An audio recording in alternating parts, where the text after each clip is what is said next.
The inside of Coates. Marcus gets too heavily involved. And that's Whitehead and Coates.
Good evening, everyone. Welcome back to the VRRC and the third round of the season in the Porsche Cayman Cup, the Agon Porsche Cayman Cup here with the VRRC. And we're at the home of Porsche, sort of. We're in the right country, at least. The Nürburgring Grand Prix circuit playing host to this third week of racing. Myself, Andy McEwen, and Jack Oliphant are ready and raring to go to talk you all through the action. And plenty of it there will be, I reckon, over a qualifying session and two 20-minute races around this famed Grand Prix venue. We've had 2 nights of racing already. We started the season at Road Atlanta a fortnight ago. Then we headed to Austria and the Red Bull Ring, and we'll stay in Europe now for the rest of the campaign. The Nürburgring tonight, a German double-header, appropriately enough, I suppose, with Hockenheim coming up in a week's time. Then we jump over the border into Belgium and the Spa-Francorchamps circuit on the 13th of April before an Italian adventure rounds out the 6-week, 12-race schedule. We've had, as I said, some fantastic racing so far. Myself and Jack Oliphant have been thoroughly enjoying what we've seen. And Jack, I'm intrigued to see the kind of racing we're going to get out of the Nürburgring. From what I'm hearing, the drivers are enjoying the track. They're enjoying the car at this track, and happy drivers are normally drivers a little bit more willing maybe to take some risks and get stuck in. Yeah, and what I'm very much looking forward to is the fact that this is the GP version of the Nürburgring. Of course, the Nürburgring, there's about 1,000 different variations, isn't it? And a few of them are very famous, but I like the GP. It offers great excitement, fantastic overtaking opportunities, but by the looks of the timings, very, very close. So we'll quickly look at the championship standings and all the preliminaries before we go into qualifying, which I think is about to start. And as you can see in front of you, the championship standings, Carl Felvis and Nicky Taylor really dominating the way. And it's been the story for the first 2 rounds. Will it continue? We'll have to make sure we're watching tonight. There's rumours that Nicky Taylor might not be here tonight, so Carl Felvis could run away with it, but we'll have to wait and see. Eric Axelson solidly in 3rd place, Jordan Brennan in 4th, only just slightly behind, and Ethan Hill all fighting, well, and Nathan Blank actually, all fighting for that 3rd position. Yeah, they are. It is pretty tight up there between the top two. The HFT Racing teammates have had a really good season so far, haven't they? But then you're right, Axelson, Brennan, Hill, Nathan Blank, only 7 points covering those 4 drivers for the runners-up spot. So it's all very tight indeed. And then a few drivers, I think, who are getting quicker with every round. Paul Zanatachi, Elliot Dalton-Ayres just inside the top 10 with Joel Lask and Andy Carroll, who's been in the thick of most of the action at the back of that top 10. As you can see, we've had 20 drivers who have raced with us, and you have to go an awfully long way down that list to find a regular frontrunner here on the VRRC platforms. Jack Smith, the Smart Fire driver, has really been struggling. We have sort of put it down to the handicap ballast that he's carrying. More on that later if you're new to the series. But beginning to wonder whether actually he just doesn't really get on with this car, because we've seen other drivers carrying weight and still able to perform. We'll see though if that's going to change here tonight at the Nürburgring. That then is how the points line up.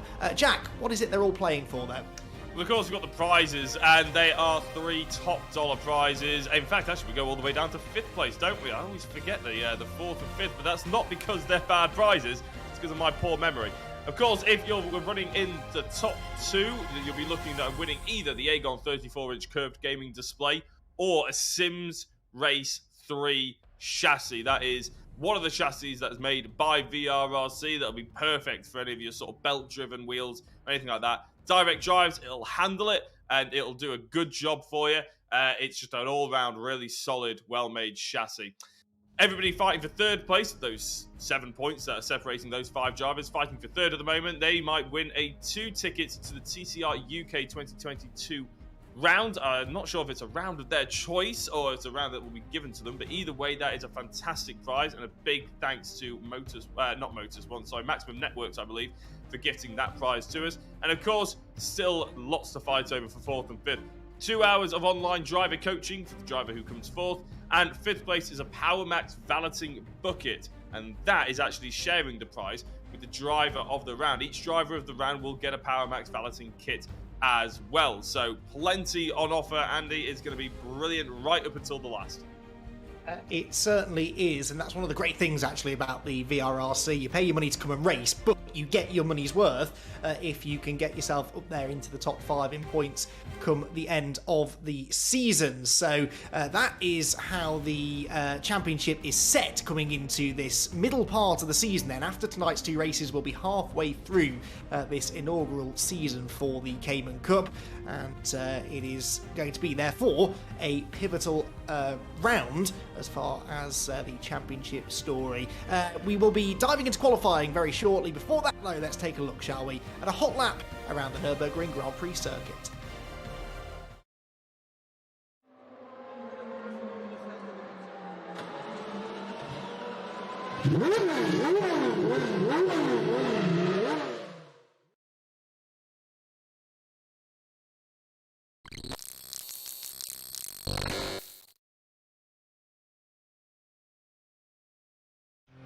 So out of the last corner and coming towards the line for round 3 of the Agon by AOC Cayman Cup powered by VRRC. A really good fast straight here, a great overtaking opportunity, and trying to spot that brake marker of that white kink on the pit lane. 2nd gear, trying to get that apex and that dip before we get the full throttle, otherwise you'll just lose the back end there. Into the Mercedes arena, we're just going to hold 3rd gear, really patient on the throttle through turn 2 and then turn 3. Crucial that we get it on this inside curb and really patient, waiting for turn 4 to open up, and then just using a little bit of the exit there and drive down towards turn 6. Such a good track here with so much flow, probably one of my favourite of all time. Using the camber as you see through turn 6 and then turn 7 yet again. The camber and the way the road holds you through there just relies so much on the chassis and the grip from the tyres, so really fantastic feeling.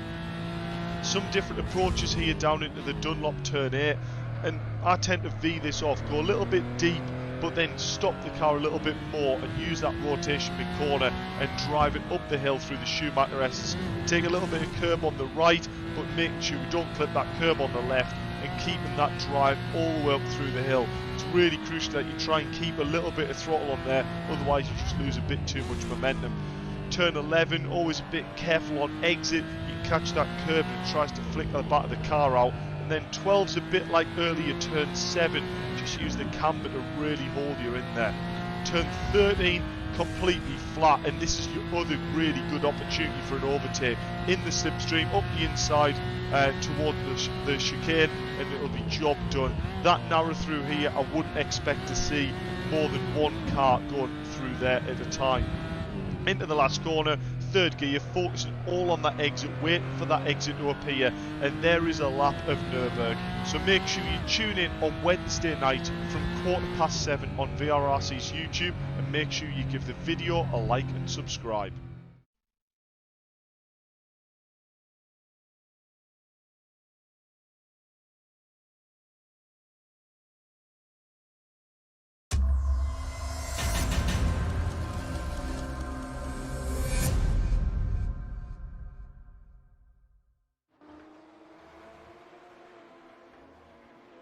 The Nürburgring Grand Prix circuit then playing host to rounds 5 and 6 of the Agon by AOC Cayman Cup. Cars and drivers, therefore, out on the circuit for their 15-minute qualifying session already. We're starting to get some early lap times in. Jack, from what we've seen in the practice server, I expect this to be a very tight session, possibly the tightest we've had so far. Yeah, which is amazing to say, really. And to be honest, I've been covering VRRC for probably about 8 months now, probably about 6 championships worth. And this genuinely does look like one of the closest qualifyings I've ever seen. And I've seen 4 people separated by 5,000ths of a second. So, yeah, it's pretty damn close. And we're seeing some teamwork here, by the looks of it, between the HFT Motorsport teammates, Nicky Taylor and Carl Felvers, which is interesting, really, isn't it, Andy? Because they're obviously teammates, but equally they're bitter championship rivals getting into the sort of slightly crunch end of the season, the second half, basically. So I'm interested to see how they're going to work that, if that sort of qualifying technique is going to carry them all the way through the season, and they're just focusing on beating everybody else in qualifying and then focus on each other in the race. We'll have to wait and see. But at the moment, Eric Axelsson is the man to beat by nearly 3 seconds. That time will come down, but still quite an impressive time from him. And interestingly, he's got 30 kilograms of ballast on board, hasn't he, Andy? So I suppose we're going to have to explain what all those lovely numbers mean on the left-hand side of our screen. Yes, if this is your first time here on the VRRC for a little while, then you'll notice that we do have some new graphics on our scoreboard down the left-hand side of the screen. Gone are the gold and silver classes that you may have been used to. We now have this new handicap system. Essentially, the more success that you've had of late on the VRRC, then the more ballast, the more handicap weight, essentially, you have to carry for the next round. So those that are doing really well carry the most, and those that perhaps have least experience or haven't had the rub of the green lately will carry a little bit less weight. The numbers that you can see next to drivers' names, 1 through to 5, well, that essentially denotes the level of handicap they're on. So a 3 next to Eric Axelsson's means he's on level 3, and that is 30 kilos of handicap ballast. 5 is 50 kilos, and 0, well, that means you are ballast free. So Luke Weston there, 4th quickest at the moment, making good use of a lighter car. You would expect this to be a circuit that would, you'd feel that extra weight. It can be, it's quite stop-start, isn't it? Especially at the start and end of the lap. This middle section's got a bit of a flow, but even when we get down the hill here into the hairpin, you're then climbing back uphill throughout the rest of the middle sector. So carrying weight around here, I would imagine, is a bit of a challenge. Yeah, I would imagine so as well. And there's down the hill into the braking zone, of course, the car won't stop as well if you've got loads of ballast on board. It'll just want to keep pushing on and pushing on. So the likes of Jack Smith, who we're currently on board with, as he said, we had to look a long way down the championship standings to find his name. He'll be hoping for a good, strong result here at the Nürburgring. He'll be having to absolutely hammer on the brakes and hammer on a little bit early as well, just to get that initial inertia through the left front tyre to get that bite. And as you mentioned earlier, Andy, he's going to be, well, he's drifting through the chicane here as he flicks it back over to the left to open up the right.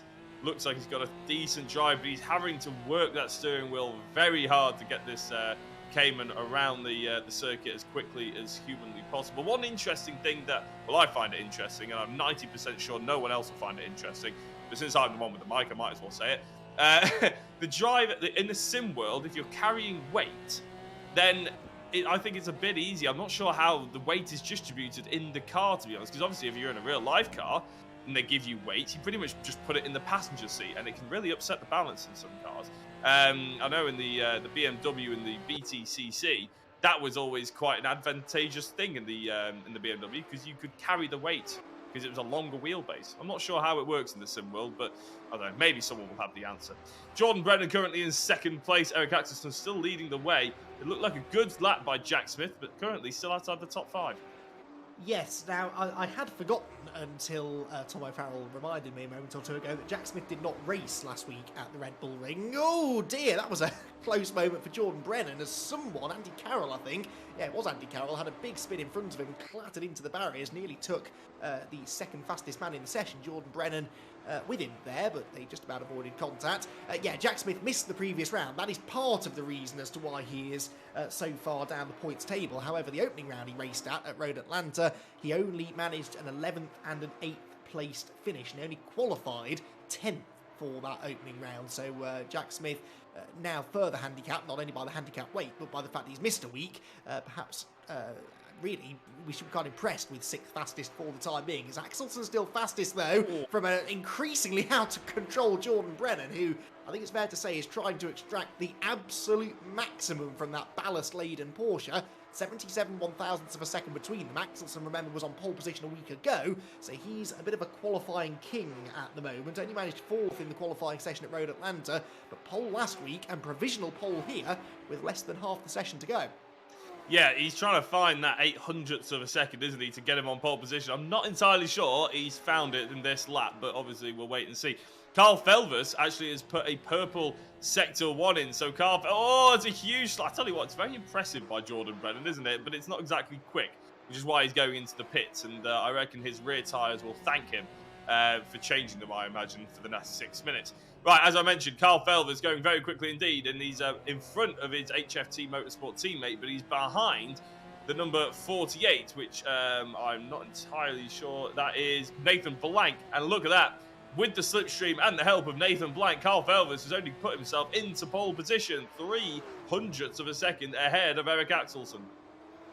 Yes, and that's significant because, of course, Felvers is 3 points ahead of Nicky Taylor for the championship lead. Nicky is currently down in 5th position now. He's only just over 0.3 of a second slower than his teammate, but that's the biggest separation in a qualifying session that we've seen between the two championship protagonists so far. So is this maybe a circuit that Felvers is enjoying a bit more than Nicky Taylor is? Nicky told us a week ago, didn't he? Whoops, Felvers very sideways out of turn number 4. Nicky told us a week ago that he may not be racing tonight. Glad to see that he's reversed that decision. He is able to come and race with us tonight, but I wonder if he's maybe not had the same level of practice this week that Felvers has had. That would perhaps go some way towards explaining the gap between the two of them. Paul Zanatachi here for a while, one of the front runners in the silver category here at the VRRC, 11th fastest in the qualifying session for the time being, and he comes into this round of the championship 7th in the points. He's had a pretty solid and consistent season so far, in and around the sort of back end of the top 10 in every race so far, and true to form, 11th place for the time being in this session. Yeah, nothing to really shout about, but plenty of learning done by Paul Zanatachi, who is a little bit up and down depending on the car that we pick at the time of racing, basically. If I remember in the Super Tourings, I think he was in the old Volvo from the 90s. He was very quick in that, but then he would jump in the MX-5, I believe it was, and he wouldn't really be anywhere near the form he would show in the Super Touring. So it can very much depend on the car, basically, whether Paul Zanatachi shines or sort of blends into the background. At the moment, in 9th place, you couldn't be more in the middle. He's of the 17 drivers.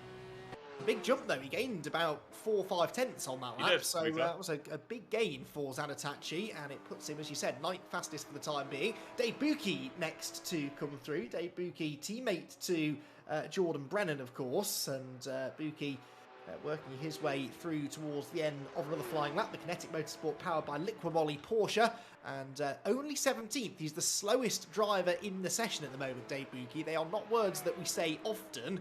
He's about just under 0.3 of a second slower than Reece Bell, who is the next fastest driver ahead. So, yeah, Dave Buki is a little off the pace here, and he bails from that lap too. He takes that really wide line into the final corner, slowed down a bit to make sure he got the exit. So clearly Buki is confident that he can go quite a bit quicker than that, but he hasn't managed it yet, and he's only got 3¼ minutes left in which to do so. Yeah, it's a problem really, because it's a long lap, isn't it? 2 odd minutes is quite a distance, really. And I mean, we're off to Spa next. That'll be a much longer lap. But yeah, sorry, not next, the one after that.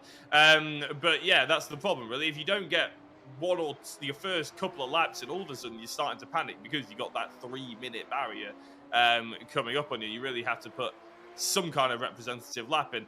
This is Reece Bell, currently down in 16th position. Got a fair way to go before he catches up to Andy Carroll. But actually, I'm having a look. How many laps has Reece Bell put in? He has put 5 laps in, just like everybody else. It just doesn't seem to have come together quite yet for him.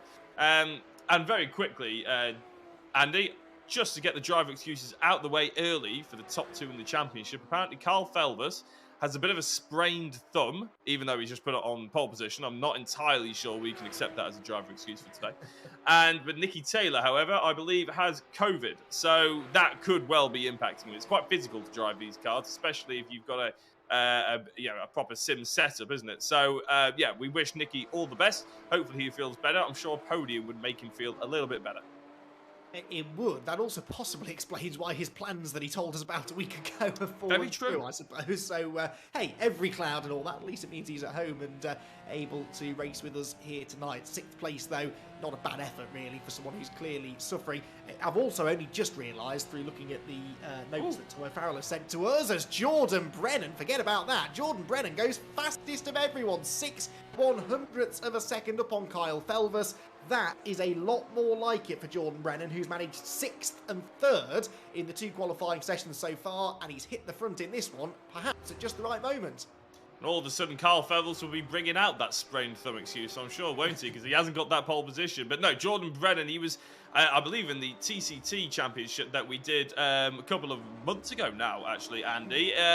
Jordan Brennan was absolutely dominant in the qualifying for that, wasn't he? And he's obviously maybe getting into that little bit of form that we were expecting right at the beginning of the season. I'm excited to see a 3-way battle if Jordan Brennan can really start scoring some really good points.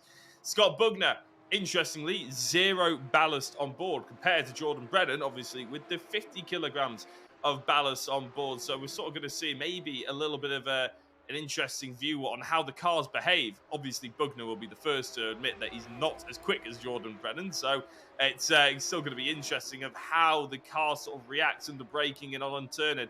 And to be honest, he's chucking it around just as much as we've seen Jordan Brennan. The car's getting a little bit slidey at this circuit. Yeah, Scott Bugner was very consistent a week ago. He qualified 8th, finished 8th in race 1, and then finished 8th in race 2. And guess where he stands at the moment with 20 seconds left in the qualifying session? He is 8th fastest once again and needs about a 10th to improve on that. Jack Smith is the man that he's chasing after in 7th spot. This will be Bugner's last lap of the session as well. I think he comes through that chicane. We're using the faster of the 2 chicane options, which seems to be getting more and more popular these days, and I'm very much pleased about that because I think it's a much nicer version of the chicane up at the top of the hill. He dives to the right-hand side of the road and improves quite significantly. Look at that, from 8th on the grid to 6th, leaps forward a whole row on the grid, and crucially, Jack moves ahead of Nicky Taylor, who now finds himself 7th with the championship leader Carl Felvers on the front row. Yeah, and as we're watching Jordan Brennan come across the line, he doesn't need to improve. Axelson and Felvers, neither of those are going to challenge him again because it's obviously gone the checker flag. But Jack Smith does improve. He gets himself up to 5th position. This is Chris Shepherd. And just to finish touching on the Carl Felvers and Nicky Taylor, as Nicky Taylor goes into 3rd with a massive lap right at the end. And I was about to say that Nicky has got 10 kilos more than Carl Felvers. But it doesn't seem to be bothering him at all. If anything, it only counts for 100th of a second. Big, big news there from Nicky Taylor. A massive lap from him. Glad to see the drivers have not made liars of us tonight either. We said that this would be a close qualifying session. Well, yeah, we've only got just under a 10th of a second covering the top 4 drivers. It is very close out there. And thankfully, after that late improvement from Nicky Taylor, we've got our top 2 in the championship, both starting at the pointy end. Race 1 coming up just the other side of this quick break.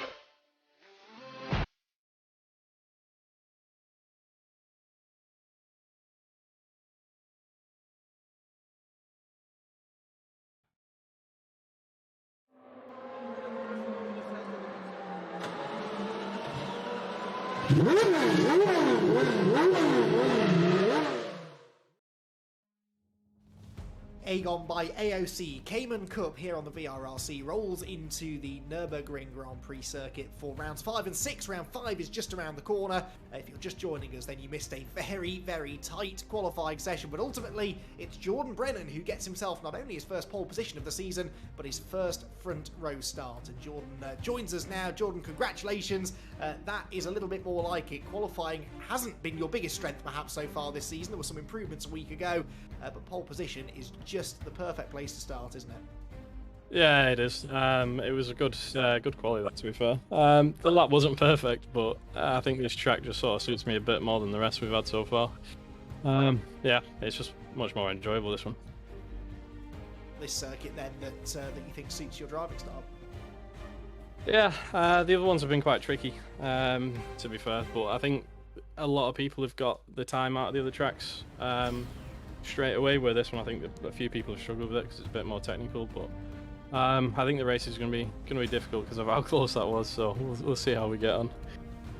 30 points off the championship lead, but we're not quite halfway through yet. If you have a really good night tonight, and you clearly have the pace to do so, is the championship still on, do you think? Possibly. It depends what the weight's like around other tracks. Obviously it's not the greatest to have it, but it's manageable anyway. So we'll see what we can do. Is it fair to say that you're learning perhaps as well how to carry that weight, because we've seen your raw qualifying pace improving week on week? So is it something that you need to almost adapt your driving style to, and do you maybe feel like you're getting your head around that now? I wouldn't say I've sort of changed my driving style too much. I'd say it's more the ballast for everyone else is more, it's evening things out, so as the weeks go on they'll be getting more weight, and I think that's all it is. It's just evening it out and doing as it was what it was intended to do.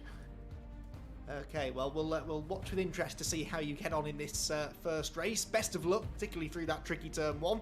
We'll see where you end up at the end of 20 minutes. Yes, thank you.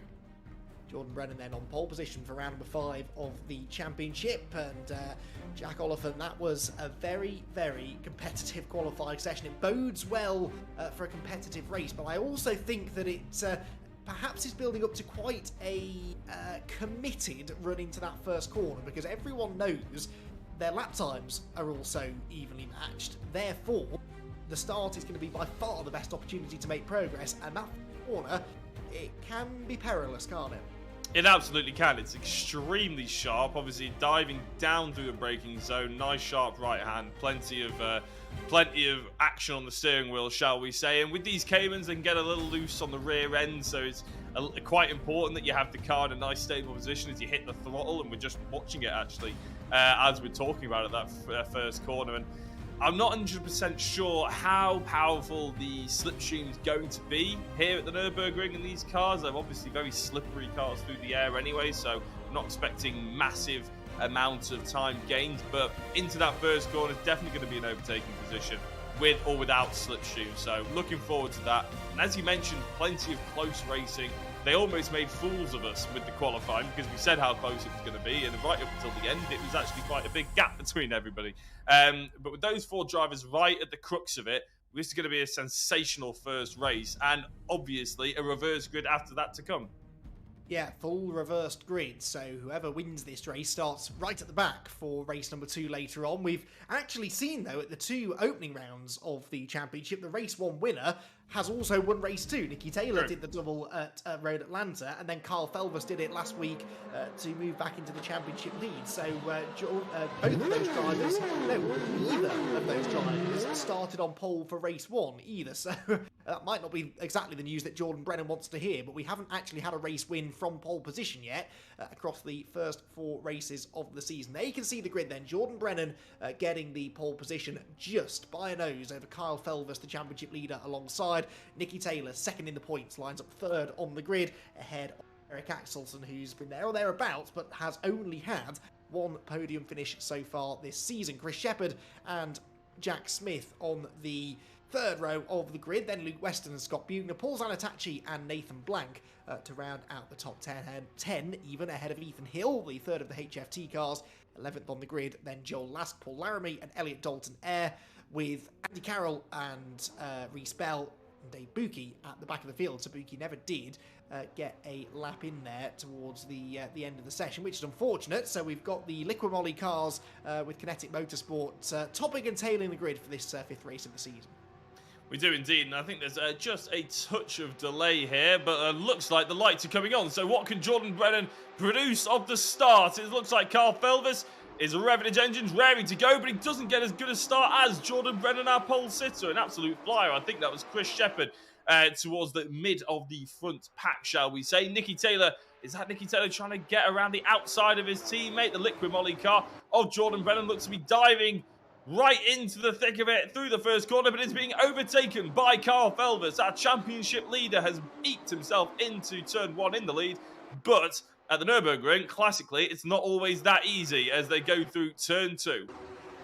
Yeah, because this opening sequence of corners is built for side-by-side racing, and that is exactly what we're seeing here. Then up through turn 4, that's Ethan Hill going up the inside of the Motus 1 livery. No, sorry, that's not actually. That's Luke Weston, who is in the 65 car trying to hang on. The safety car, though, is being scrambled. Now, I think we got everyone through the first sequence of corners. I think there was a slight technical glitch there at the start of the race, so we're waiting for that to be resolved, and then we will be able to get the race back underway. So a short safety car period, and it means that Jordan Brennan, having survived that assault from Carl Felvis and Nicky Taylor, will retain the race lead, and now gets to settle into the race in a little bit more of a calm manner than you might have been expecting. Yeah, exactly. It gives everybody a second chance, I suppose, as well, to get a run on the other drivers. A virtual safety car, I imagine. There'll be no need to bring the full thing out. As you just mentioned, I think it was just a bit of a technical glitch. Left one car stranded in the middle of the circuit, but it seems to have gone now, so we'll be all good to go at the start of this next lap. And that means going into the first corner again. So you realistically want to get a best run as you can coming off the coming off the last corner, but you can't overtake until you hit the start-finish line, which is quite a long way here at the Nürburgring GP loop. So I'm not sure how Carl Felvis is going to play this one. He needs to absolutely nail it, though, because you know that Nicky Taylor's interested in sticking his nose up the inside.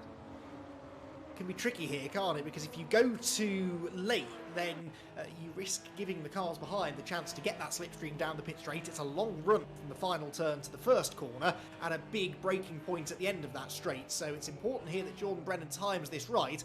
I think he'll go early. I would be going personally just on the exit of the chicane, then absolutely nailing the final corner. He stacks them all up. He's going to probably sensibly completely ignore what I recommended and take the wide line into the last corner, and now he steps on the loud pedal. Good restart there from Jordan Brennan. You can see from on board Carl Felvis that Nicky Taylor is very, very close to him. Taylor is closer to Felvis here than Felvis is to Brennan. Now, do the teammates work together to go after the race leader, or do they fight amongst themselves, bearing in mind there are only 3 points between these two at the top of the championship table? Single file they stay down into the braking zone at turn 1. Underway, and a very well judged restart there from Jordan Brennan. Ethan Hill, teammate of Carl Felvis and Nicky Taylor, going to go a little bit loose on the rear end through T1, but it looks like he's got past Paul Zanatecci through turn 2, and a good move it was from him as well. Dalton Ayres looks to be quite interested in Zanatecci's position. Also, speaking of teammates, Dave Buki, teammate of Jordan Brennan, is here leading a little fight from Joel Lask, who obviously has 10 kilos on board. And, well, we're used to seeing him a little bit higher up these days than where he's currently showing. But 14th is where he is. And obviously, I'm sure he'll be having his sets set firmly going forward. Just trying to catch who this is. It is Dalton Ayres versus Zanatecci. I told you Dalton was thinking about it. But he's certainly more than thinking about it. He's acting upon it.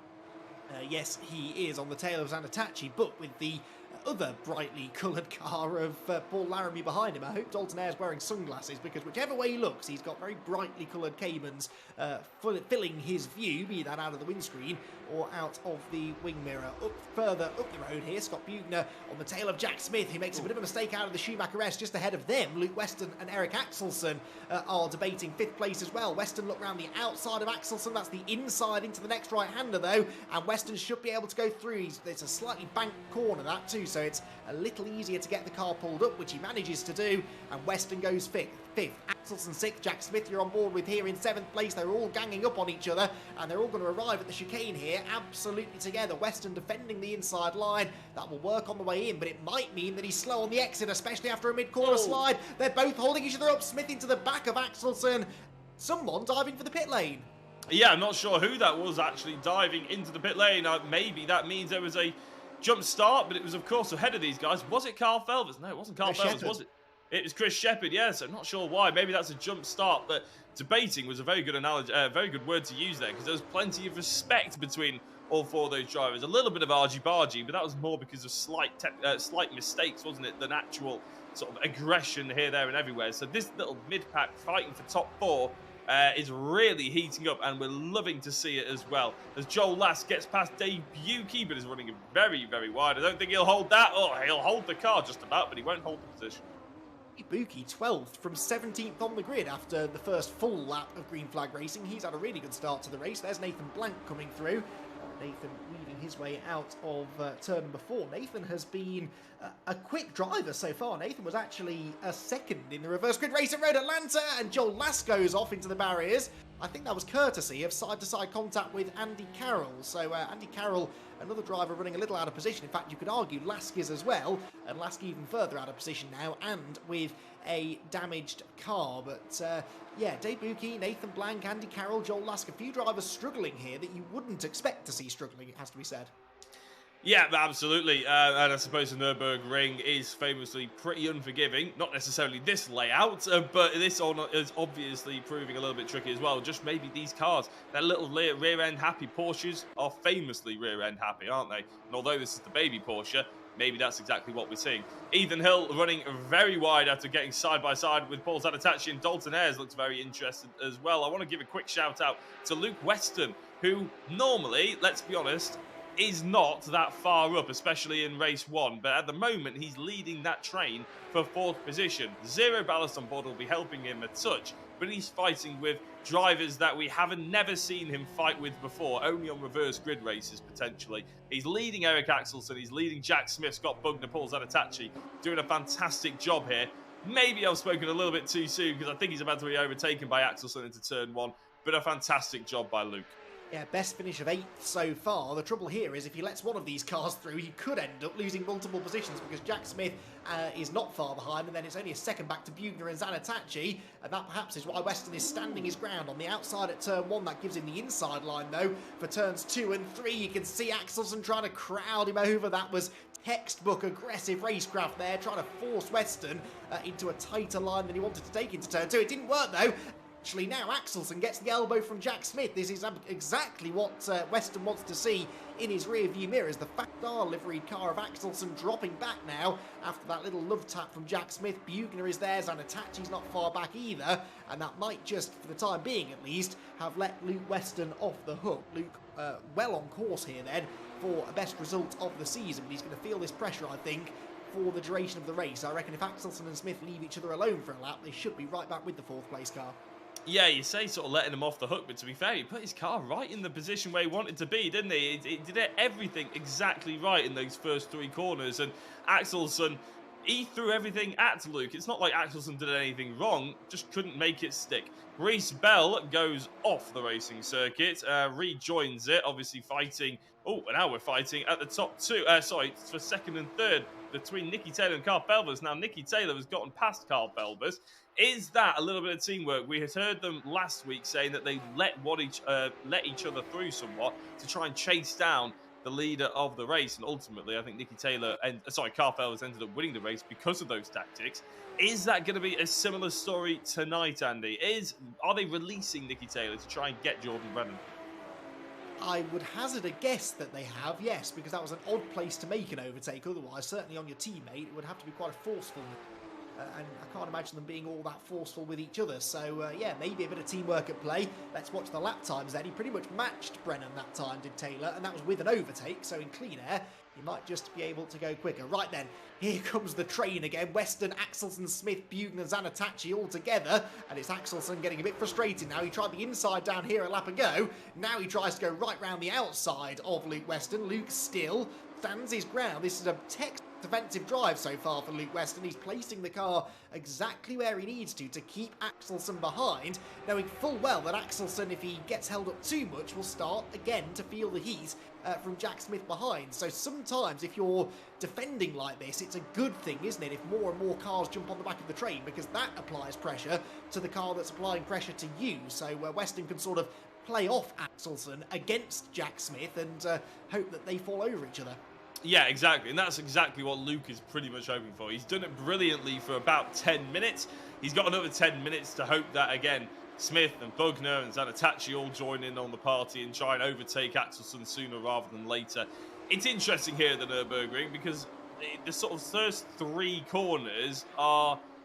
They're very easy to defend, but they're also extremely hard. It's quite a unique characteristic. There is a specific line that you can drive through the first 3 corners where you pretty much make it impossible for other drivers to overtake you. However, it's really hard to drive that line because there will be drivers throwing it left, throwing it right, up the inside, trying to get in your head. But if you just stick to your guns, exactly what Luke Weston is doing, and just put your car on that specific bit of tarmac, lap in, lap out, then it does create a very difficult race for the driver behind. Oh, Chris Shepherd, I think he's been gifted that one slightly by Andy Carroll, who slipped through the left-hand apex and ended up sliding off the road. That gifts Chris Shepherd, after an early drive-through penalty because he jumped the start, 13th position. Yeah, I'd forgotten about that drive-through, so he's flying back up the order here, isn't he? Chris Shepherd, who qualified 5th fastest, so I suppose I shouldn't really be surprised to see him going quickly. Right, we've had a change for 4th here. Axelsen ahead of Weston now, but Weston is now going to try and turn from defence to attack. You can't even see them there that close to the pit wall because Weston really wants the inside line, but Axelsen's got that one covered down into the braking zone. They're both squirreling around under braking. Jack Smith trying to attack Weston and defend from Scott Bugner at the same time, but Axelsen finally has broken through the defences of Luke Weston, but Luke did well there to only lose the 1 position for now, but Jack Smith goes up the inside into turn number 3. He did this a few laps ago to Axelsen and it ended in a bit of contact. This time it's a lot cleaner and Weston manages to hang on. He'll be slow out of turn 4, gets a tap in the tail from Jack Smith, who wanted the left-hand side of the road because we're turning left in a minute for turn 5. No way at all that Weston was going to let him have that though, and Luke Weston again hangs on to the position. He's looking a bit scrappier now though, isn't he? He's over the curb, he's being pushed through the corners by Jack Smith, which won't be helping him, and this is all starting to get very, very close indeed, as it's all kicking off behind Jack. Yeah, I was going to say, he came through the camera shot then, and just no one turned up all of a sudden. That's because Paul Zanatachi is overtaking Jack Smith, but he's been nudged through by Scott Bugner. Ethan Hill's there having a play as well. All of a sudden, Luke Weston looks in his rearview mirrors and he thinks, oh my days, nobody is there anymore. They're all fighting. It's given us some fantastic action, but I think the likes of Smith, Zanatachi, will be kicking themselves that they couldn't take advantage earlier. It's music to the ears of Eric Axelsen, I have to say. Here comes Ethan Hill around the outside, potentially, of Scott Bugner. No, very difficult manoeuvre is that one, going through the quick left, and they all settle back into single file. But yeah, Eric Axelsen, he'll be thrilled to have made that move, and crucially, no one follow him through on Luke Weston. Yes, but good news for Weston because he didn't lose too many places, but also, as you say, good news for Axelsen because I think he would have been a bit worried about the likes of Jack Smith in particular coming through with him and then making life difficult for Eric through the final third of the race. At the front of the field, you're missing nothing. Jordan Brennan is still a little bit quicker than Nicky Taylor, who in turn is quicker than Kyle Felvers. There you can see the gaps have really gone out. So Taylor definitely had the pace over Felvers, didn't he? But I don't think he's that much quicker, if at all, than Jordan Brennan. In that instance, I would be interested to see whether or not Nicky lets Felvers back through at the end of the race, because he was clearly quicker than Kyle anyway, even if he can't go and get the race victory for the HFT squad. Second place would do him and the team the world of good. Very late on the brakes there into turn 3 though.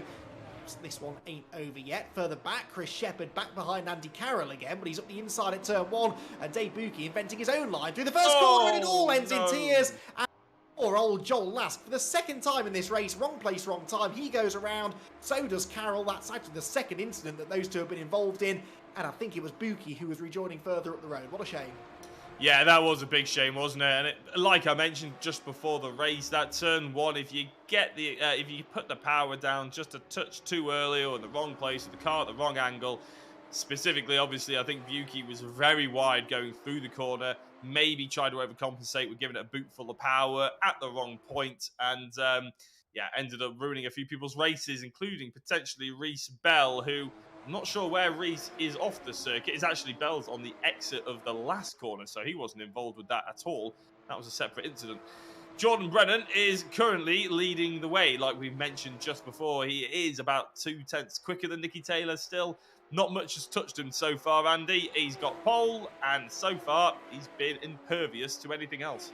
Yeah, he could book that pole sitter's trend, couldn't he, of not managing to actually win the first race, but we shall see. Still just over a quarter of the race to go, and tyre management will come into this. Remember, his car 20 kilos heavier than Nicky Taylor, and the Nürburgring can be quite tricky on those rear tyres because there are lots of traction zones out of tight corners. Easy to spin those rear wheels up, especially when you're trying to compensate for a slightly heavier car.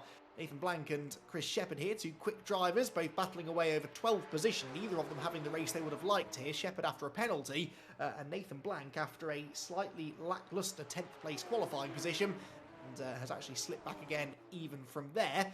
Up towards the final corner they go, though. Shepherd looking to try and build that gap, if at all possible, over the remaining few minutes. Nathan will look to get in the slipstream, though, as they work down towards the first corner. And Nathan, I think, is not quite going to be close enough on this occasion to make the move under braking, and indeed that's not the case. This, though, is an awful lot closer, isn't it? 9th place at stake here. Yeah, and it's Ethan Hill versus Dalton Ayres. Dalton Ayres just going up the inside of turn number 3.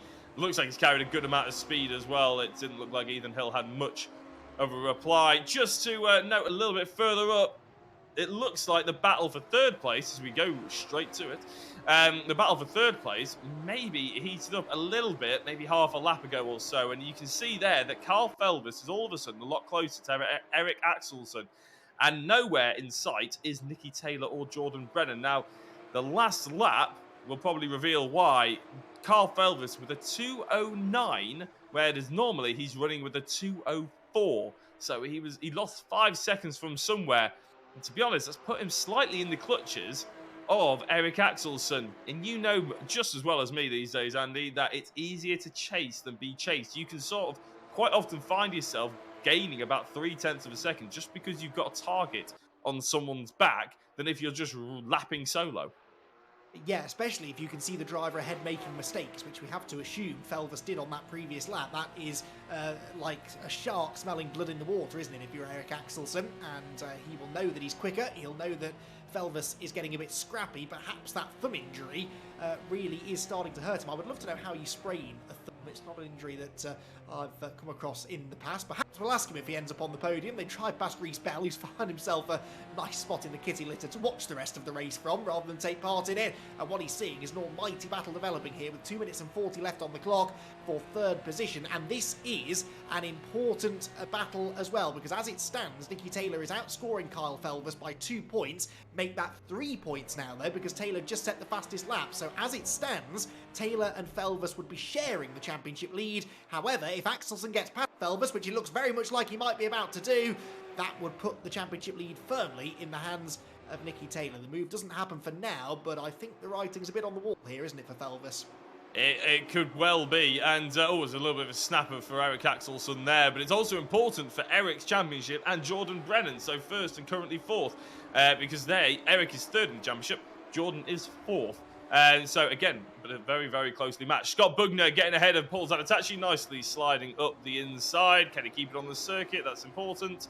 Well, it's important anywhere on the track, to be honest, in any racing, but it's crucially important there as well. He didn't slip wide, meant he kept that position. Doesn't look like Zanatachi is particularly close to try and launch a counter-attack either. Yeah, but as I was saying, Eric Axelsen and Jordan Brennan fighting for third in the championship at the moment. Only 3 points between them as well. So although this won't sway the positions too much, Eric Axelsen will be firmly hoping to claw as many points back on Jordan, who looks like he's going to win this race. Although with a minute left, there is only it's just tipped under a second between Brennan and Taylor. making a note of that. So it's better to stay on the track rather than off. Yeah. Okay, I've got that now. See, this is the handy thing about having a real-world racing driver to commentate alongside. The little nuggets I'm picking up are honestly priceless. I've tested them both far too often. I can tell you the track is preferable. Yes, so I can. I'll give that a go next time. You're right, though. That lead battle is starting to develop, actually. We're on to the final lap, but under a second in it. Here comes Axelsen looking to the inside. Oh, That's he's done spooked it. Felvers into outbraking himself, but you can hook up the late apex there. Didn't quite get to the apex, but he did get off the corner well, Felvers, and that means at least he's got half a chance of defending down to turn 1. Yeah, exactly. Felvers is starting to get a little bit worried, isn't he, as we enter into what will be the final lap of the race. Axelsen looks very interested up the inside, but he now knows that Carl Felvers is driving in his rear view mirrors, basically. Axelsen doesn't necessarily need to go for any mad moves in the first half of this lap. He just needs to try and put Carl Felvers offline again. There was a really good opportunity coming out of the final corner, but I don't actually think Eric even planned that Kyle would fall for the bait to that effectively, because he didn't seem to hook up the apex himself. He sort of outbroke himself even going into it. So all of a sudden the move wasn't quite on into the first corner, but it's going to be very interesting. I'm sure Luke Weston's probably very interested in the podium position here, Andy, and I'm sure he'll probably be watching this thinking, you know what, if they take each other off, I'll be having an interview with the commentators in a minute. We've both been there, haven't we? You're chasing down a pair of drivers battling, and you're just thinking, oh, go on, send it, go for it, and just hoping that they start falling over each other. Wouldn't bet against it either, because Axelsen is not one to back out of a fight normally. Kyle Felvers, of course, it will not be lost on him how important it is to hang on to this third position from a championship perspective. So this could be a real battle right to the flag. Brennan looks like he's got an answer for Nicky Taylor. The gap came down briefly under a second, but it's back up to 1.1 or so again now. So this really is the race. Third place Kyle Felvers trying to hang on to his share of the championship lead at the moment. Eric Axelsen looking to try and get onto the podium here for the first time this season. Eric Axelsen has, I think I'm right in saying, yeah, he's not been on no, he's had one podium, excuse me, in the reverse grid race a week ago, so a second consecutive podium if he can find a way through, but he's finding that a little bit tricky to do. Jordan Brennan, though, is going to break the pole sitter's curse by winning from pole position. A lights to flag victory for Jordan Brennan to put himself firmly back on form here at the Nürburgring. Nicky Taylor comes home just over a second behind him, and it's nose to tail for third place. Felvers gets a big power slide out of the final corner. Axelsen does, excuse me, but I think Felvers will just about hang on to third. Crosses the line, 2/10 in the end ahead of Axelsen fourth. Luke Weston, though, with a really good drive there to fifth position. Jack Smith sixth, Scott Bugner in seventh, Paul Zanatachi eighth with Ethan Hill ninth, and Elliot Dalton Eyre in 10th position. Paul Laramie comes home 11th ahead of Chris Shepherd and Nathan Blank. Blank will not be happy with that, nor Shepherd actually, after his drive-through penalty. Andy Carroll should come through next, ahead of Joel Lask and Dave Buki, although those three were pretty close together. There goes Carroll and there goes Lask, and Buki dropping back mysteriously towards the end of the race. Now, I believe that he and Lask have already had 2 accidents, and they may well have had another coming together there. The end of the race. A thrilling 5th round of the Agon by AOC Cayman Cup then here at the Nürburgring sees Jordan Brennan take the race victory. We'll hear from him and the other 2 podium finishers in just a few minutes.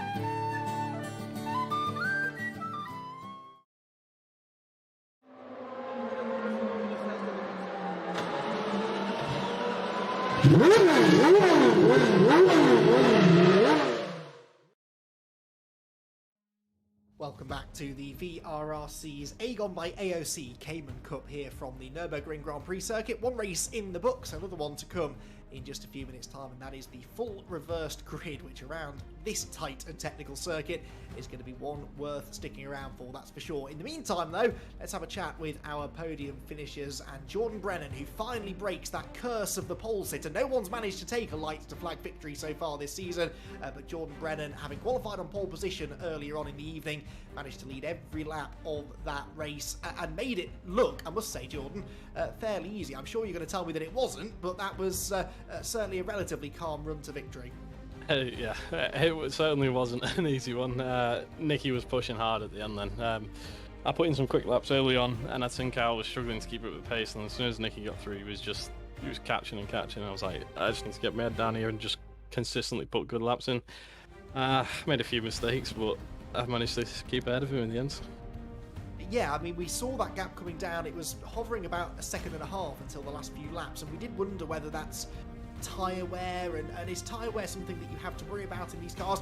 And if it is, how much does that extra ballast affect that? There is a bit of tyre wear. It's not massive amount, like you don't really notice it too much, but I think what kind of hurt me a little bit then was I changed my pressures from quali to race, thinking it'd help, and I went sort of the wrong way with it. I went a bit too far, so I was kind of struggling for a lot of the left-handers then, so I'm going to try change it for this one and see if we can get some more pace out of it. Well, you certainly had a decent amount of pace there. Of course, in race 2, though, it can be less about speed and more about survival, can't it? We've seen your really good racecraft come in handy in the past. How nervous are you, though, about the reverse grid, particularly at this track, because it's so tight, so easy to trip over someone through that first sector? Yeah, I think it's all just going to be about taking it easy into turn 1. I think there'll probably something will happen further up, so it's just going to be take it easy and see what happens after that. Well, so far so good. Pole position, race victory for Jordan Brennan. Jordan, congratulations and best of luck for race 2. Yes, thank you. Jordan Brennan then the race winner. Jack, though, has got Nicky Taylor, who, although he's feeling a little bit under the weather, Jack, still put in a really good performance. Yeah, Nicky, you up for saying hello to us, or are you breathless after that one? Yeah, no, just about got enough breath. Good. Yeah. I was just going to say good stuff because you got another 20-minute race to come as well, so we'll keep this short and sweet. Not quite the pace of Jordan Brennan, but you did manage to get through your teammate, and obviously then it was all about trying to chase him down. Yeah, obviously we've got 2 practice servers, so obviously you've got the practice server before official practice, and then the official practice server. When we did the unofficial practice server, the car felt mint and it felt on rails, but then the minute I got into the actual official practice server and quali, I lost some the gel with the car, and I don't know what it was, but I think I regained that back in the second part of that race, which I'm thankful Carl let me through. But yeah, COVID is taking it out of me a bit, so was fading a bit near the end of the race, but hopefully we can do well in the reverse grid, because I don't like this track, but just race on and see how we go. Well, exactly. I mean, silver lining that we mentioned before is the fact that you are here. You won't be dropping too many points, obviously, which is great to see. Nicky, I'll let you go because obviously we have one last interview to do, and you're going to have to catch your breath before the reverse grid. Cool, cheers. Yeah, congratulations, Nicky, on second place. In the end, though, the majority of the action there in the last few laps came from the fight for third place, and it was Kyle Felvers who just, and I mean just, held on to that third place. Kyle, we enjoyed watching that battle that you were having with Eric Axelson in the closing stages. I would guess that you maybe didn't enjoy it quite so much yourself. Yeah, I mean, it was a battle I didn't need to have. I only ended up back there because I saw yellow flags and thought something was a car, but it wasn't. It was a little brake marker. And from far away I thought it was a car and didn't realise, so then swerved and hit the gravel. But yeah. Oh. Well, we owe you an apology then, because we didn't see why you lost time, and we automatically assumed you'd made a mistake, which was very wrong of us, so I hope you'll forgive us. Yeah, that's really unfortunate there, put you under pressure, and then Eric's, he's a tough man to race, isn't he? If you leave that door slightly ajar, he's going to go for it. Yeah, he's a great racer. Love racing against Eric. Always clean. Thankfully, it stayed clean on that occasion as well. Now, the bad news is that Nicky Taylor not only finished a position ahead of you, but is now also tying you for the championship lead, 115 points apiece. We noticed that Nicky got past you there early on. Was that a team decision or a decision you made to benefit the team? Was he genuinely that much quicker than you? It was a team decision, and the lights are on, so I need to go now. Sorry. Oh, okay. Right, fair enough. We'd heard the race was being restarted. Obviously, that's not correct. We'll let Kyle carry on with his race preparation then, because yes. Sorry. the race is being restarted. Okay. I just saw lights on. Right. Okay. No worries. Well, we'll still let you go because it sounds like you need to get yourself into the right race start. So congratulations on third place anyway, Kyle. Thank you. There we go. It's all go here tonight at the Nürburgring. We will get that second race underway in the very near future. Right then. breathless stuff on track and off track as well as we get ready for this reverse grid race. But yeah, Jack, a tie at the top of the championship table now. And I tell you what, Jordan Brennan on 92 points, that puts him less points behind than he was at the start of the night. I was going to try and work that out, but my maths is not good enough. But he's certainly closing in. And, you know, these reverse grid races, this is where the championship can be won and lost. If Brennan has a good race now and those HFT racing drivers get caught up in some midfield action, could be game on for the championship as far as Brennan's concerned. Yeah, this could be the sort of kickstart that he needed, really. Almost the restart, if you do pardon the play on words, considering the state of race 2 at the moment. The restart of the championship that Jordan Brennan needs. And he's got a fair way to catch up. But, you know, if we're going to put it on anyone, I would put it on Jordan Brennan to achieve that goal. He's been absolutely brilliant in the past couple of championships. Has Jordan, and I'm just going to bring in our race organizer, actually. I tell you what, because we've got 2 minutes and 30 seconds, and Dave Marshall is making the return to the commentary box. Now, Dave, it's well, first of all, tell us what's happening here. It was basically your driver had a wheel malfunction, so powered down and then had no force feedback. So made sure it was all right with all the drivers, got him back out, but then when he spawned back in, he wasn't in the right grid spot. So we had to just reset the grid, and then we're back ready for race 2 the way it should be. So yeah, all good. Fantastic. And just a little one on you personally. Obviously, now you're all helping organise. Well, you are organising this championship, aren't you? Would you rather be in the commentary box or would you rather be organising? How's it going? If I'm honest, this car and this track combo, I'd rather be on the track. It is an absolute pleasure to drive this car around here. It's just got so much flow, but very, very easy to start to overdrive the car. And I think there was a few drivers, especially in race 1, that were just finding that, just trying to push the limits a little bit too much in certain places. And yeah, just pay the price because of that. Yeah, exactly. Well, it's been a very entertaining evening. Very quickly, we've got a minute left until our restart begins. Sorry. What are you expecting in race 2 then? Have we got any inside track? What's the knowledge? Yeah, I mean, Chris Shepherd had a jump start in race 1. I'll be very surprised if he can have a clean start. I'll put my money on Chris Shepherd to take away the win. And then it's just going to be a case of how far can the likes of Nicky Taylor and Jordan Brennan work their way through the grid. Well, you do have a slight habit of calling these things as we're looking at the grid. So I'll remember that one. Chris Shepherd, for you ladies and gentlemen, that's one for your bingo card. Dave, thank you very much for jumping in, and we're about to get ready for race number 2. Spot on, Matt. Yeah, thank you, Dave, and filled the time nicely as we get ready for the race to get underway. Now, I'm going to draw your attention here, Jack, to the 2 gentlemen on the front row, because Dave Buchan and Joel Lask had at least 2 coming-togethers in the previous race. It could have been as much as 3 or 4. We missed, I think, a couple of moments that they had. And they're now going to go barreling off into that really tight first corner, side by side from the front row. So this could get very tasty indeed. It's Buki on pole on the right of screen. The black car with the white stripes is Joel Lask alongside, and then it's Andy Carroll and Nathan Blank row 2. Chris Shepherd, I do agree. I think he's got the pace here. Chris Shepherd, he qualified for that first race reasonably well. 5th on the grid. That's where he starts again now for race 2. He's got Paul Laramie alongside him ahead of Elliot Dalton-Ayres, Ethan Hill, Paul Zanatachi and Scott Bugner, with race 1 winner Jordan Brennan 16th on the grid. Red lights go on. They will go out now. We're away and racing for the 6th time this season. Good start made by both front row starters there. Not such a good one from Laramie mid-grid. I think he's going to start slipping down the order slightly, but it will be Dave Buki, I think, who hangs on to the advantage. No, maybe not. Lask is up the inside of him,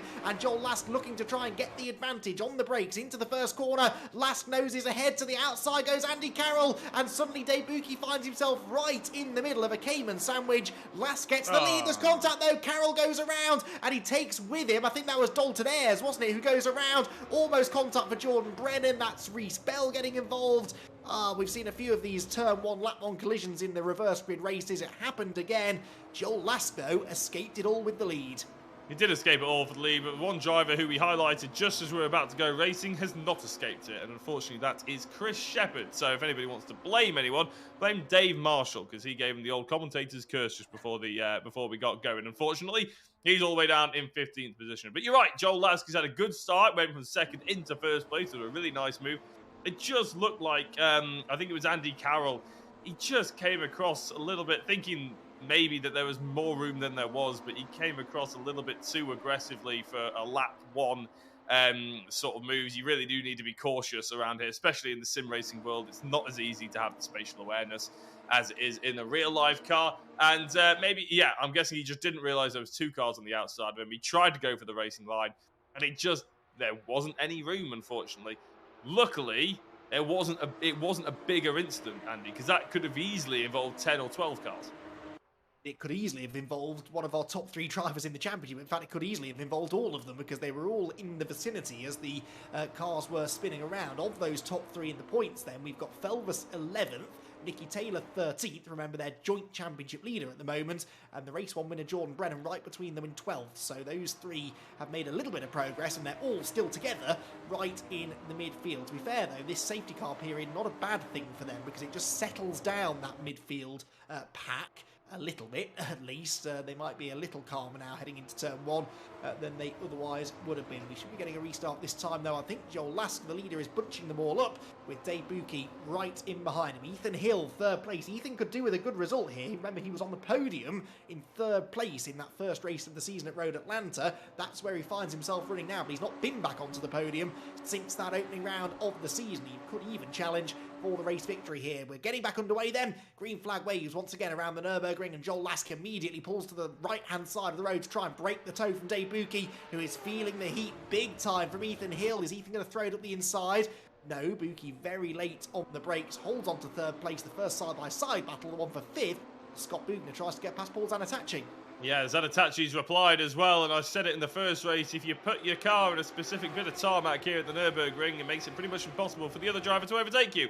As Ethan Hill, well, we're used to seeing an HFT Motorsport car battling with a Liquimolly, but not normally these 2 drivers at the sharp end of the field. I think everybody would be fair enough to say that, but it's nice to see Ethan and Dave Buki going at it right at the restart here, the first half of this lap. Hopefully there's no contact. I said that, and as soon as I said it, I thought Dave Buki was going to tap the rear end of Ethan Hill. But luckily, all's fair in love and war. Yes, indeed, and that now gives Joel Lask just over a 1-second advantage, but I reckon Ethan Hill might have something for him here. Ethan qualified 11th for that race earlier on in the evening. Joel Lask qualified 12th, so actually they were pretty even on pace in that quali session. Earlier on, that's Paul Laramie going straight on down at the hairpin. Looks slightly odd, that, almost like he'd had a moment coming in because the car just wasn't for turning, and now he's got Andy Carroll there behind him. Meanwhile, this is the fight for the championship lead. Kyle Felvis finds himself ahead of Nicky Taylor. Now, they made a team decision in the previous race to reverse positions to allow Taylor ahead of Felvis because they felt that Taylor was faster. Will they choose to do the same thing now, given the fact that they're mired back in traffic? I think Kyle has got a good argument here for staying in front because the last thing they want to do, really, is hold each other up and drop away from the cars ahead. Yeah, if I was Carl Felvis and I was in the team, and I would flat out refuse to let anybody pass me right now because there's no need. They're not in open air, and Kyle can race through them just as well as Nicky can. So you might as well work together until you are in clean air, and it's going to be sooner rather than later. They're going to be overtaking Nathan Blank because he's off the circuit, unfortunately. So, yeah, they do get past them, and so do 13 other drivers by the looks of it because he's slotted himself down into 14th, and that's Chris Shepherd's car you can see just ahead of him. Yeah, Dalton Ayres went through as well, so Nathan Blank joins the club of drivers who have had difficulties at the back of the field. That's Eric Axelson going up the inside of Luke Weston, is it not, for 7th position? Or trying to. Weston late on the brakes, gets into the back of Jack Smith. That was very touchy-feely stuff. These cars do seem to handle these bits of casual contact quite well without simply snapping sideways on the drivers when they do so. Axelson did get a bit sideways there, though, and so Weston goes back up the inside and reclaims that 7th place. You've got Jordan Brennan trying to buy into this as well, and there went Felvis round the outside. He was almost quids in, but then he got a bit too eager on the right foot, lost the rear, and that put him on the wrong line into turn 4. To the outside of him goes Nicky Taylor, and the championship leaders are side by side, heading down towards turn number 4. Taylor on the inside, Felvis on the outside line. Felvis does not want to give in, and why should he? And he does a really good job there to slip back in front of Nicky Taylor. Great stuff. How on earth he found a Porsche Cayman-sized hole in that train is beyond me, but Carl Felvis did exactly that, and he's proving to us why he's an up-and-coming sim racer, and a good one at that, isn't he? Because he's absolutely flying, and just the racecraft he's getting is just building every single championship we see him. Scott Bugner has unfortunately flown off the circuit, not entirely sure why.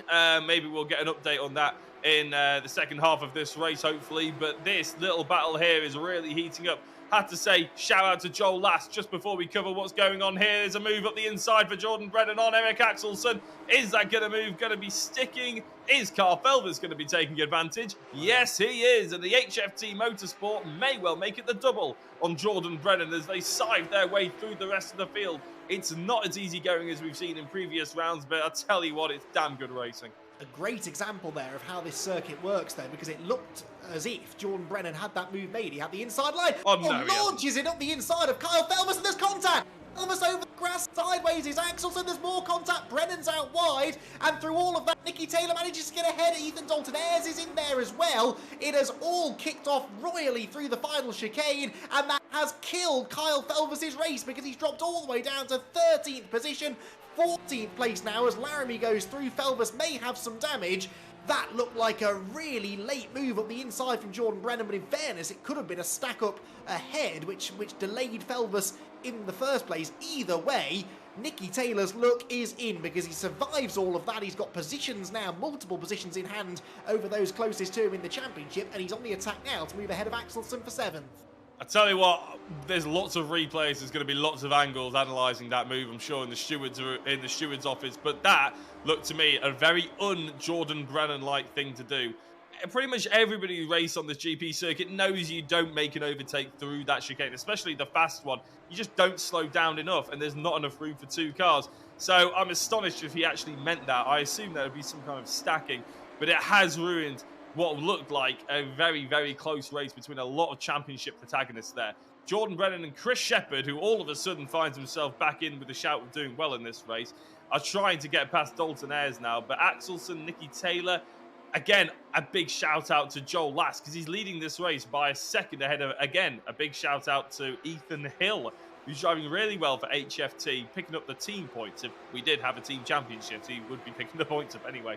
So some really good, strong races right at the front of the field. And hopefully we just see a bit more in the midfield now as we see a big drift by Dave Buki by the looks of, by Jordan Brennan. I think that's Dave Buki going off as Jack Smith pulls out a touchy, and now Luke Weston will get past him.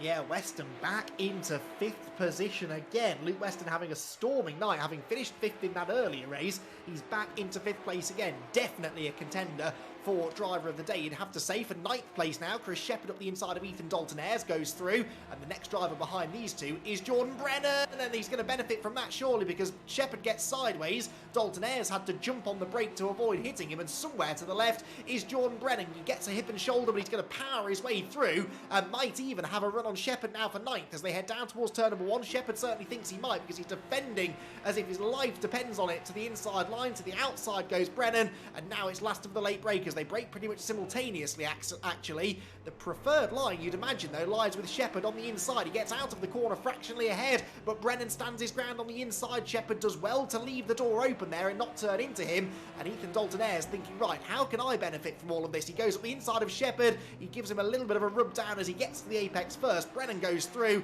and now Shepherd and Dalton Ayres continue to fight over 10th. Tell you what, hats off to these drivers because it is making for a brilliant race, isn't it? Pretty much no matter where you're looking. Nathan Blank wants to take advantage of Dalton Ayres taking a little bit of a rear-end happy exit out of the right-hander, and it looks like he might well just have the run. No, he's going to be on the outside as they break sharp into the long-running right-hander, and it just forces Nathan Blank off the circuit a little bit. That'll really hurt him going down into the hairpin. And as we look a little bit further forward, I think Taylor and Axelsson, indeed they are fighting still, with Dave Buki being a bit of a cork in the bottle of these two drivers, I think it's fair to say. But Taylor, crucially, taking more advantage out of Carl Felvers. And, well, obviously Kyle has the sprained thumb, and I've been reported that he's got a direct drive wheel, which, to anybody who doesn't know, direct drives are just basically very, very powerful wheels, and they simulate real-life race cars. If you've got a sprained thumb, any kind of snap oversteer will certainly hurt, and he's been involved in some contact. Yeah, you can actually injure yourself using those direct drive wheels, so if you're already carrying an injury, then that's even more pointless. That was fortuitous, though, that Nathan Blank threw himself at the scenery just as Kyle arrived on the scene, so Felvers up 1 spot into 12th. So we've got Taylor now running in 7th, but trying to get 6th away from Dave Buki. And this is quite an important pass because there's some lovely, juicy, clean air ahead of Dave Buki, which Nicky Taylor would quite like to be driving. And he's going to go right round the outside at the last corner, hangs the tail out. This might just work. He's carrying... Oh, Well, suddenly they lagged together. That was really unfortunate for Jack Smith, who ran straight into the back of Nicky Taylor, who still is alongside Dave Buki on the run into the first corner. That could have ended in tears very easily indeed. To the inside Buki, to the outside Nicky Taylor. I think Taylor should do this now. He's got the outside of turn 1, but that's the inside into turn 2 and 3, and he does go through. That was close. Yeah, it was very close. And I just hope Eric Axelsson isn't running a VR headset, because all of a sudden having a car appear in you like that would be pretty terrifying. I'm sure a little bit of contact there for Jordan Brennan with Chris Shepherd as they try and force their way through Eric Axelsson. Oh, there's a crash up ahead, and one of them is Nicky Taylor and the other is Dave Buki. Nicky Taylor, unfortunately, I'm not entirely sure where he's actually come out of that. It's not as bad as he once feared, but he is still ahead of his teammate and championship rival. But I tell you what, it's nowhere near as good as it could have been. He should be sick. I'm going to say he'll need a strong drink after this, but perhaps not, given the fact that he's very much underage, but he will certainly need a lie down. Remember, he's suffering from COVID at the moment, Nicky Taylor. I think he's probably suffering from heart palpitations as well, given just how dramatic this race has been. He's got Felvers right back behind him now. Somehow, it's now Jordan Brennan that's scoring the best out of the championship contenders, so what looked like a bit of a disastrous race for Brennan has now turned around. He's in 6th position with Taylor 9th and Felvers in 10th position. Don't count Axelsson out of this championship fight either. He's also in this group, so they're all sort of together, with Chris Shepherd just having a good time of it, battling amongst all of the championship frontrunners. There he is. Look, Shepherd in 7th place, drifts a bit wide though. Axelsson looks to the inside, Brennan's on the grass, Taylor and Felvers looking to try and get through in tandem, and Felvers flashing his lights there at Nicky Taylor ahead of him. Yeah, this is quite incredible racing, really, isn't it? It's going to throw up a bit of a spanner in the works for the championship, but as they go towards this chicane, there's more touchy-feely, and Chris Shepherd ends up going off the circuit, and I think that was with contact from one of the HFTs. I'm not going to claim who it was with, but Chris Shepherd now having to bail to the pits, I think pretty much because he was forced on that bit of circuit, more than the fact he wants to go in the pits. I'm not sure, maybe he was given a drive-through because of corner cutting, but I think everybody could see that there was going to be contact going into that chicane. Axelsson did really well, actually, to pull out of it and slot back into a little bit of clean air. But again, these HFTs are, I was about to say, nose to tail, but actually, Felvers gives a little bit of a lock-up, goes a little bit straight on at the first corner, and loses a little bit of time. I thought Dalton Ayres was going to take advantage, but Axelsson fends him off. That was, I think, what the kids call a send, that, wasn't it, from Ethan Dalton Ayres up the inside from a long way back. It ends up not working well for him at all, though, because Nathan Blank takes 10th place away from him, although he'll try and retaliate on the run down into turn number 5. He's on the outside line and does go back through. Right, deep breath, everyone. We are still only 6 minutes away from the end of this race. The lead gap is down under a second for pretty much the first time all race, so Joel Last being reeled in slightly here by Hill in 2nd place. Then it's Jack Smith in 3rd place, Anatachi in 4th, Weston 5th, Jordan Brennan 6th, Nicky Taylor in 7th place, 8th Felvers, 9th Axelsson, back into 10th goes Nathan Blank ahead of Elliot Dalton Ayres. I think I'm getting Elliot Dalton Ayres and Ethan Hill mixed up, so apologies. Elliot into 11th place at the moment, with Buki, Laramie, Bell and Carroll rounding out the runners. Chris Shepherd is still in the pit lane, so he's going to be an on-finisher, and Scott Bugner, after his PC crashed, is in 17th place. Right then, 5.25 minutes to go, Jack. How much more drama can we cram into this one? I don't know. I think there were a few little mishaps as well that we've been calling out. Apparently, one of the contact with Chris Shepherd was with Nicky Taylor, not Carl Felvers. Apologies if I got that one mixed up. And yeah, we've been saying Ethan instead of Elliot and Elliot instead of Ethan or something as well. Because Ethan Hill, going on though, isn't there? There is an awful lot going on. So we apologise out there for anybody who's upset with us. Because Ethan Hill, to be fair, is credit where it's due. He's not fighting further back, is he? He's fighting for first position at the moment. He's driven brilliantly. So is Joel Lask. And to be honest, I know Ethan Hill will be wanting a maiden win here at VRRC, but I think there's no point throwing away a 2nd place either, is there? And that's the thing, Andy. It's race wins or 2nd place aren't going to be what win these guys championship points going forward and solidify their position in the championship. It's not going to define them, basically, whether they get a win here, but it is certainly something you want to claim. You definitely, if you're coming 8th or 9th consistently in the championship, you want that one win, don't you? So I'm sure they'll be desperately trying to fight over it. Well, yes, and you know, Joel Lask has had a pretty torrid season so far. He's had a 5th place at Red Bull Ring, but that's by far his best result so far. So he's going to hang on to this one as long as he can. He would really love a race victory. And then Ethan Hill, you know, his teammates have been doing all the winning and all the big point scoring. He would love to contribute a race win to HFT's season-long campaign, I am sure. I've only just realised, by the way, where they get the HFT from, because it's Hill, Felvis and Taylor. Slightly ashamed it took me until round 6 to pick that one out. I'm glad you thought of that. I would have gone the entire season thinking HFT stood for some sponsor that they had. Unless it's some enormous coincidence, but that's what I'm going for anyway, because it's their team that they formed, I believe, relatively recently, actually, and certainly the F and the T element of the team have had quite a lot of success, and I'm sure Ethan would like to get himself a race victory as well. He's well within touching distance now, with plenty of time left on the clock to do something about Lask. Yeah, exactly, and I'm still reeling over the revelation that that's how they came up with their team name. It sounds quite good. It sounds very official, considering it's just their names jammed together, basically. Joel Lask is putting up a good defence here, though, isn't he? And I don't think he's driving beyond himself. He's defending into the final corner here. Ethan Hill tries to take that late apex, get a good run. It may well work for him. Joel Lask is obviously defending into the final corner. He looks to weave. I don't think Ethan really got the run that he was hoping for there, has he? He hasn't quite got the car turned in and powered down early enough to take advantage.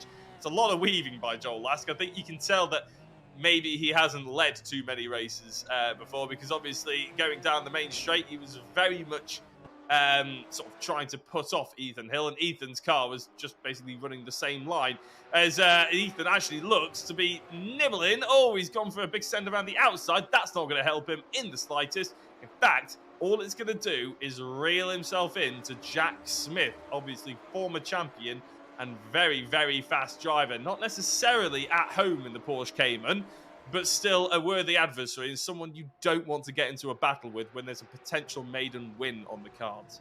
Yeah, Jack was the MX-5 Cup champion recently, so he's got a bit of experience and had a bit of success in these sort of rear-wheel drive sports cars, but the Cayman certainly a very different beast. A lot more power, a lot more weight as well, and a little bit more aerodynamics, and it's Ethan Hill that's making the mistakes now all of a sudden. That mistake into turn 3, another one down at the hairpin, and you can see now that gap opening back up again to Joel Lask as Ethan switches his attention from attack to defence rather more as we move into the closing stages. There'll be one more lap left in the race at the end of this one. It's going to be a 10-lapper then, this reversed grid, 6th round of the Agon by AOC Cayman Cup, and any one of 3 drivers could still win the race. Jack Smith certainly won't have counted himself out here. If he clears Hill quickly, he might just have something for Joel Lask out in front. There they go then, Lask, Hill, Smith, 1st, 2nd and 3rd. Paul Zanatachi having a strong run in 4th at the moment. Likewise, Luke Weston in 5th, whilst Brennan, Taylor and Felvis run 6th, 7th and 8th. All of them having got back ahead of Axelson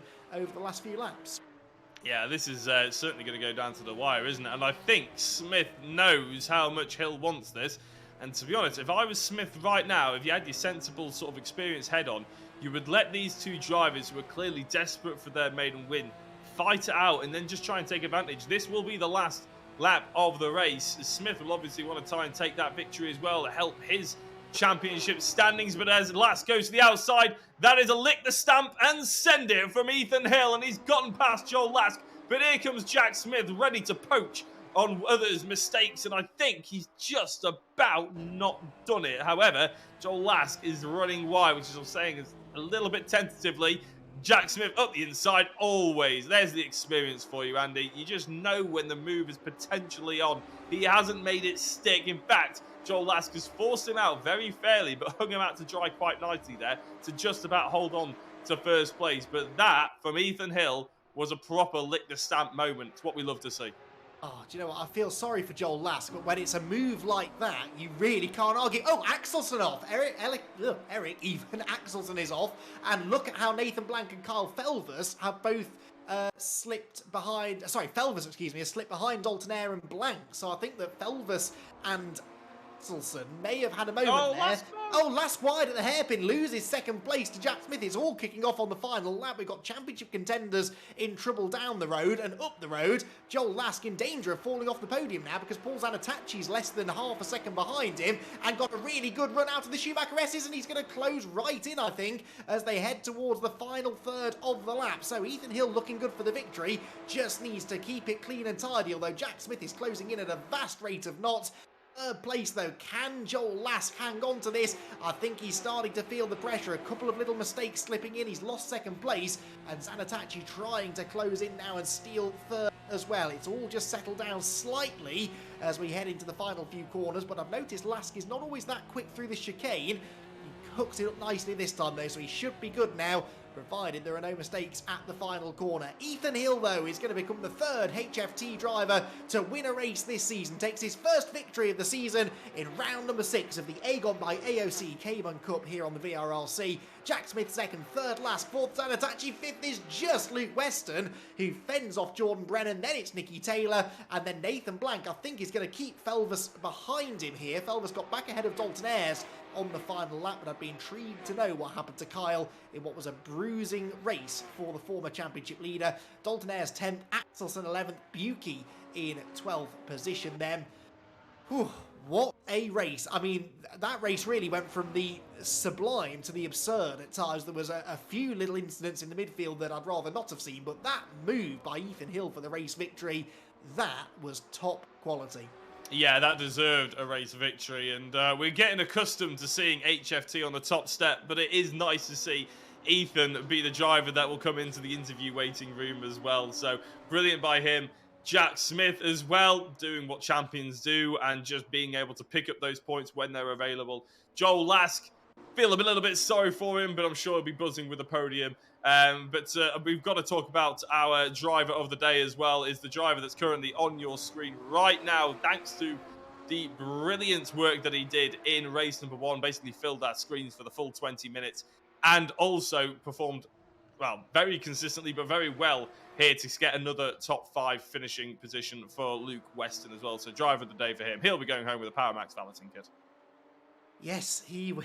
Right then, we should probably talk to some drivers after that one. And I'm going to start with, I'd imagine, a very excited Ethan Hill. Because Ethan, not only did you get your first win of the season there, but you did it in style. That move you made against Joel Lask made both myself and Jack jump out of our seats. I think that was a brilliant race. Huge congratulations. Thank you. I wasn't expecting it after a bit of a shambles of race 1. As I just couldn't really do anything very well in race 1, but buzzing to have a win in this season. I wanted a podium this race, and to come out with a win is even better. So, yeah.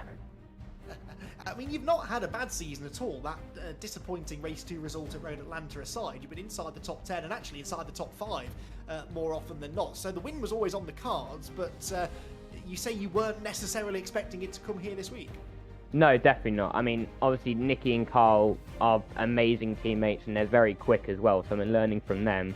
And, like, obviously, with them being at the front of the pack, I was like, I'm just the HFT driver who's not got the good fortune like I said last week. But the good fortune has turned my way this time, so... Well, you make your own luck as well, though, and that move you made on Joel, I mean, talk us through that from your perspective. You've been applying the pressure for a few laps. What possessed you to go for that late lunge into turn 1? I saw Jack in my rearview mirror, and I saw Joel in front of me, and I saw him covering the inside, so I thought I have to go to the outside, and I saw a gap, and I went for it, and I managed to get the car slowed down, and it worked.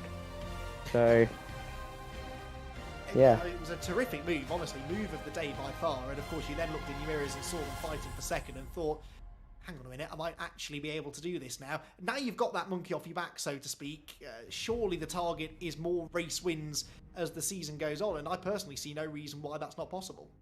I hope so. Obviously, with the help of Nicky and Carl, Kyle, sorry, why did I say Carl? There's definitely a championship on the cards. So obviously not for me, but for them two, and for me, and I just like a prize. I don't really mind which one. So if all three just keep learning and keep progressing together, who knows where we could be at the end of the season. well, where you are at the moment, I believe, is 4th place in the championship. So you've made quite a bit of ground up after that race. Congratulations, mate. That was a really entertaining drive to watch and a well-executed move for the victory. Hopefully, not the last one this season. Perfect. Cheers, Andy. Ethan Hill then gets himself his first victory of the season. It means all 3 HFT racing drivers have now stood atop the virtual podium. Right, he overtook Joel Lask for the victory, but in the end, it wasn't Joel that chased him home, was it? Jack Oliphant is with another Jack, who finished 2nd place. Yeah, Jack Smith, congratulations on his 2nd place, just taking advantage of the battle up ahead of you there in the end. Yeah, obviously had to make amends from race 1, couldn't really pass anyone through the first race, so yeah, I had to sort of make the 2nd one. But yeah, following them until I sort of caught up to them towards the end of the race, and then I tried to make a little switch back on Joel, but unfortunately tapped him, so that sort of ruined my chances of winning the race. But yeah, but it was a good little battle in there. Yeah, I was going to say it's a fantastic little battle. Now, you weren't here last week. You were here the first week, I believe. It doesn't seem to have quite clicked as well as, say, the touring car trophy for you, has it? Is it something about the car? Is it the tracks? Is it that you haven't the fact that you haven't been able to practice as much? Tell us why you're sort of maybe slightly off it. Yeah, just practice really. I'm able to turn the laps somewhat as much as the other guys. So like for this race, I think maybe like 5 or 6 laps of practice. So it's not ideal, but you know, there's still a bit of pace there that gives me a bit of reassurance. You know, when we do go racing, we can still keep up with the guys who have done practice. So yeah, you know, a podium like this is great for me. Well, fantastic. Well done, Jack. We'll go and let you enjoy your 2nd place. Yeah, 2nd place. And hopefully we'll see you back next week. Cool. Cheers, Jack. Excuse me, sorry, I am still here. 3rd place in that race went the way of Joel Lask. And Joel, we feel for you, we really do, because that could so easily have been a race victory there, a first one and a much needed first win of the season. But balance, a podium result's not bad, is it? Yeah, it wasn't too bad. I mean, it was tough throughout that whole race. I just had to make sure I kept consistent. I could see Ethan and Jack coming up behind me, and to be honest, I thought I held Ethan for a fair while, and I didn't think he was going to get past me, but fair play to him for that late lunge. That was pretty awesome. And then Jack coming into the mix, yeah, it was a bit of a tough one. I outbraked myself with a hairpin, and yeah, sort of left the door open, so yeah, no chance there. You're finding the Cayman Cup then, because you had a bit of a tricky start at Road Atlanta, but then it really looked like you were turning things back around. You qualified well at Red Bull Ring, had a pair of top 10 finishes, got your first top 5. Is it a bit hit and miss, would you say? Are there certain tracks that you're clicking with it, or is it just a gradual learning process? I think it's tough with these cars. I just can't seem to find the pace with them. The touring cars I was on point with, but these are a little bit more tricky. Rear wheel drive is probably not my forte, but I think I've just been unlucky in the races really. It's been difficult to battle with some of the guys, and yeah, it just ended up coming off worse quite a few times. So yeah, it is what it is. We keep moving. On to Hockenheim in a week's time, staying in the same country but a very different style of racetrack. Do you think that's one that you'll maybe will suit you a bit better? It might be a bit easy to stay out of some of the trouble there, mightn't it? Yeah, just a little bit. We'll see what we can do, get some practice laps in, and see where we end up. Good stuff. Well, Joel, congratulations on the podium. Shame it wasn't the win, but plenty of entertainment along the way for us, so thank you for that. For sure, appreciate it. Joel Lask then gets 3rd position, and Jack Oliphant has the pleasure of chatting to our well-deserved, I must say, driver of the day. Yeah, Luke, how are you doing? First of all, that was a brilliant evening's racing from you, I have to say. Not too bad to myself. Yeah, it wasn't too bad, was it? It's yeah, it's definitely, Nürburgring does seem to provide some great racing, especially in these cars. As yeah, we saw a lot of wheel-to-wheel action. But yeah, it was definitely a lot of fun. I enjoyed it this evening. I was going to say, you pretty much filled out cameras for nearly that entirety of the first race. And was it a little bit, so what was your perspective of the differences between the first 2 races? Because normally the reverse grid is actually a lot more hectic, but from our perspective, your race 1 looked a bit more hectic. Yeah, it was. I was having a great battle. I think it was Chris Shepherd. I'm not too sure. But yeah, it was a great battle with him defending, and the constant pressure from behind. It was so hard to keep him there. And eventually, unfortunately he got me back because I made a mistake and hit the curbs at the last chicane, which just sort of send you wide and bounce your car and you lose so much time. But yeah, it was definitely a great race in the first one, and managed to keep my nose clean for most of it, which has made a change for me over the past few races I've had. Well, I was going to say, you've also not rocketed up, but you sort of progressed in the championship, I would say, as well. You're up into the top 10 now with 67 points. You can tune in and for the rest of the results, obviously, a little later on, but fully solid in the top 10 at the moment. You're hoping to take full advantage and that momentum and move it forward into next week? Yeah, absolutely. It's all about the points at the end of the day and how high you can get up in that championship. So looking forward to Hockenheim and see how many points we can get, and hopefully we'll be back up there again then. Well, brilliantly. You've already got a Power Max Valeting kit coming your way, I'm sure. So you're going to be making the most of that one? Oh, absolutely. We got the new car recently, so Mum's already said you can get out there cleaning that. Oh, love it when you get chores, don't you? So enjoy that one then, Luke, and we'll let you get off. Yeah, thanks, Jack. I love that. He gets this brilliant achievement of winning Driver of the Day, and his reward is to go and clean his mum's car. I think I'd be taking issue with that if that was suggested to me, but there you go. Huge congratulations to Luke and all of the drivers. Quite a few feel-good stories come out of tonight's racing, which is what we like to see. Certainly Nicky Taylor will be happy. Bear in mind, a week ago he was telling us that he probably wasn't going to race this week and that he was going to lose loads of points in the championship, and that could be the end of his championship challenge. Unfortunately, he got COVID in the week, and that means he's been able to race with us, and here he is 2 points ahead of Kyle Felvers in the championship. I think you'd have taken that if you'd have told him that this would be the situation a week ago. Jordan Brennan with that race 1 win, inching back towards them now, 22 points off the top. That's doable with 6 races still to go. And then Ethan Hill, as we said, up to 4th now, 3 points ahead of Eric Axelsen. And remember, it's the top 5 at the end of the season who are eligible for prizes. So Axelsen looking to try and hang on to 5th.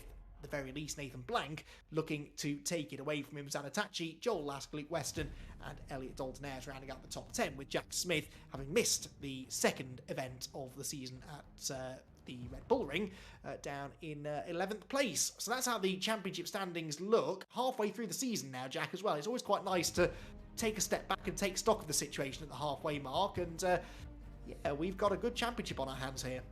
We absolutely do. Yeah, the top 5 starting to look like maybe they're getting established between Nicky, Kyle, Jordan, Ethan, and Eric. So it's about who can fight out for that top prize, obviously, of the 34-inch curved gaming monitor. It's going to be very interesting. I'm very much looking forward to it because, obviously, like you mentioned in the interview there, Andy, Hockenheim, same country but different style of track, isn't it? A little bit tighter. Bit less, I would say, about momentum, but plenty of potential overtaking opportunities. And there you go. You can catch it next Wednesday, 7:30. Basically exactly the same, down to the T as what you've seen today. So if you don't want to miss that, make sure you subscribe to the YouTube channel you're watching this on, and you'll be able to follow that. And if you want to follow VRRC, then all the links at the bottom there on Instagram, Twitter, and Facebook as well. So you can join me and Andy next week for more Cayman Cup action. Yeah, very much looking forward to that. The Hockenheim circuit, yeah, a bit of a favourite of mine, actually. It doesn't look like much when you look at a map of the place, but it always generates good racing. That run down into the hairpin at turn 4, that long drag, produces a lot of action. I think especially the opening laps of the races in a week's time going to be well worth watching. Jack, it's that time again. Plenty more racing coming on the VRRC, and I'm sure you would love to tell the dear viewers all about it. Ah, yes, here it is, 10-minute monologue.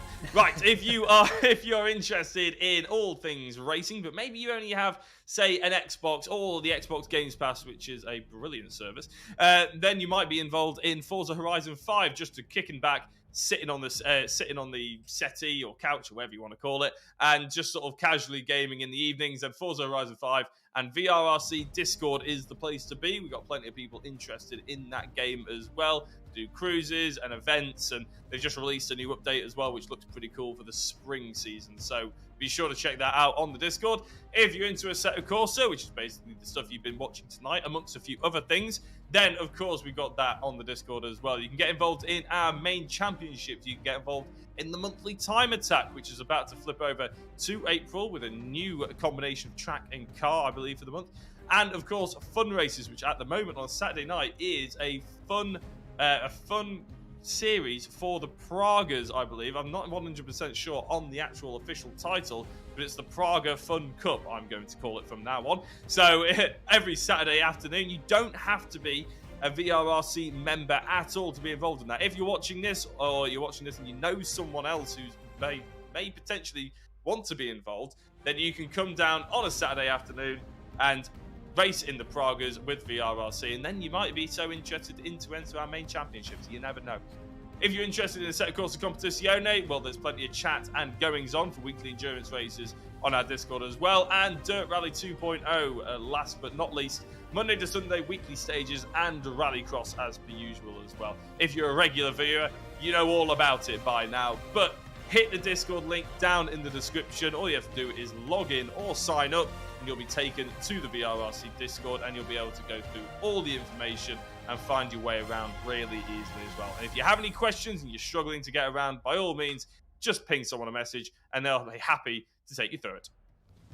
Indeed, thank you very much, Jack. And yes, that is it then for the third week of racing in the Agon by AOC Porsche Cayman Cup here on the VRRC. We'll be back, as we've said, in a week's time at Hockenheim as we kickstart the second half of the season with just 2 points separating the top two in the championship, and fantastic racing at every round we've had so far. It is well worth tuning in at the same time, same place in a week's time for the next night of action. Big thanks to everyone here at the VRRC and to my partner in crime, Jack Oliphant. We'll both be back again in a week's time to kick off the second half of the season. See you then.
Woo!